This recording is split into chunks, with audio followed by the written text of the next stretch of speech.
اے پیارے ساتھی، نبی کریم صلی اللہ علیہ وسلم نے فرمایا ہے المرء علی دین خلیلہ فلینظر احدکم من یخالل، انسان اپنے دوست کے دین پر ہوتا ہے، بس تم میں سے ہر ایک کو دیکھنا چاہیے کہ وہ کس کے ساتھ دوستی کرتا ہے۔ فاسق لوگوں کی صحبت سے دور رہنے کی تلقین اس لیے کی گئی ہے کہ انسان ان کی عادات اور برائیوں کا اثر لیتا ہے، اور نیک لوگوں کے ساتھ رہنے سے انسان کو نیک اعمال کی ترغیب ملتی ہے۔ لہٰذا اپنے اہل و عیال کا دھیان رکھا کریں، بچوں کا دھیان رکھا کریں، اور دیکھیں کہ وہ کہاں جا رہے ہیں۔ اگر آپ ان کو ان فضول دوستوں کے ساتھ بھیجتے رہیں گے جن کا مقصد حیات کھانا پینا کھیلنا کمپیوٹر گیمنگ،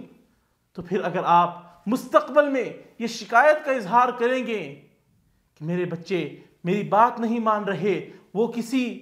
ہدف تک پہنچنا نہیں چاہ رہے، دنیاوی تعلیم میں اور شرعی تعلیم میں ترقی حاصل نہیں کر رہے، تو آپ کو کہا جائے گا کہ یہ آپ کی غلطی ہے، آپ نے تربیت کا حق صحیح نہیں ادا کیا۔